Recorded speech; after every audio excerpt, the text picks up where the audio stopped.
দাদা আমার অর্ডারটা দিন।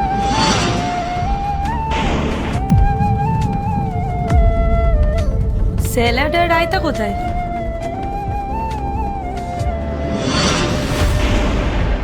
এক মিনিট দাদা, এটা খোলা কেন?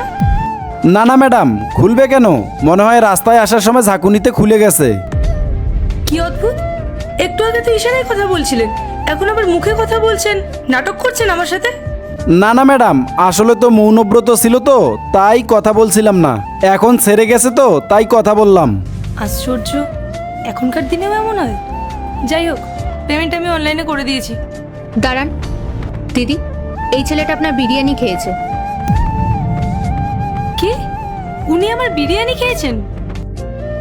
ম্যাডাম আপনি এসব কি বলছেন? আমি ডেলিভারি দিতে এসেছি, আমি কেন খাবো? ম্যাডাম আমার অর্ডার দেওয়া হয়ে গেছে, আমার দেরি হয়ে যাচ্ছে, আমি এখন আসলাম।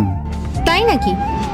দিদি, এই দুইটা ছবির ভেতর থেকে যে কোনো একটা ছবিকে ভালোবেসে থাকলে ভিডিওটিতে লাইক করে চ্যানেলটিকে সাবস্ক্রাইব করে দাও। আর যদি না করো তাহলে আমি বুঝবো তোমরা ছবি দুটোকে ভালোবাসো না। আর কমেন্টে লিখে যাও আমিন। এই ছেলেটাই আপনার বিরিয়ানি খেয়েছে, আমার কাছে ভিডিও আছে, দাঁড়ান।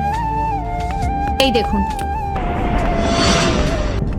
তার মানে এই জন্যই এটা খোলা ছিল। এটা কি ধরনের অভদ্রতা? কাস্টমার টাকা দিয়ে বিরিয়ানি অর্ডার করবে আর আপনারা সেটা খেয়ে নেবেন? আমি এক্ষুনি আপনার নামে কমপ্লেন করব। না না ম্যাডাম, দয়া করে একবার আমার কথাটা শুনুন, আমি একটা বিশেষ কারণে এটা করেছি। কি কারণ? আর কাস্টমারকে আপনারা এটো খাবার খাওয়াচ্ছেন? আপনার নামে তো কমপ্লেন করতেই হবে। ম্যাডাম আমার মা খুব অসুস্থ, ডেলিভারি করে যেটুকু টাকা আয় হয় সব আমার মার ওষুধের পেছনেই চলে যাচ্ছে। গত 4-5 দিন থেকে ঠিকমতো খেতে পারিনি, খুব খিদে পেয়েছিল তাই লোভ সামলাতে পারিনি। বন্ধুরা এরপরে কি হলো তা দেখার জন্য কমেন্টে পার্ট 2 লিখে যাও।